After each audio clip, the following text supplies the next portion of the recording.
ሰዎች ዓለማችን እንግዲህ ሌላ የኮሮና ቫይረስ አይነት ሳታስተናግድ አትቀርም። ሌላ ቫይረስ ውስጥ ልገባ ነው። ሌላ ፓንደሚክ ሊከሰትባት። ይህም እንግዲህ ሃንታ ቫይረስ ይባላል። ሰሞኑን አይታችሁ ከሆነ የሆነ መርከብ ላይ ምናምን እሱ ቫይረስ ማለት ነው እና በጣም በከፍተኛ ሁኔታ እየተሰራጨ ነው። ነገር ግን እንደ ኮሮና ዴድሊ አይደለም፣ ወይም ደግሞ የሚተላለፍበት መንገድ እንደዛ አይደለም። እሱን ነግራችኋለሁ ምን እንደሆነ። ብቻ እስካሁን ድረስ 12 ሀገራት ገብቷል። እስካሁንም ድረስ እንግዲህ ዩኬ፣ ሳውዝ አፍሪካ፣ ኔዘርላንድ፣ አሜሪካ፣ ስዊዘርላንድ ከዛ ኮሪያ እና ብቻ አጠቃላይ 12 ሀገራት ደርሷል ማለት መሰላችሁ።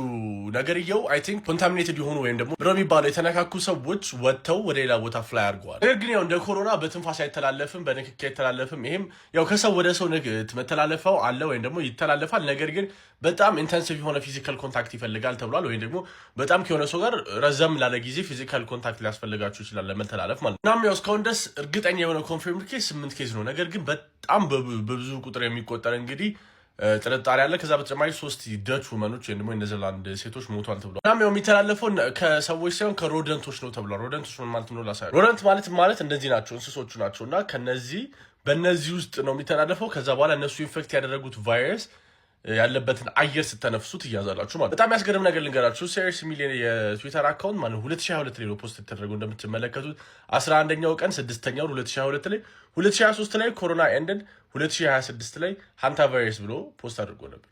ይሄ ራሱ ሌላ ኮንስፒሬሲ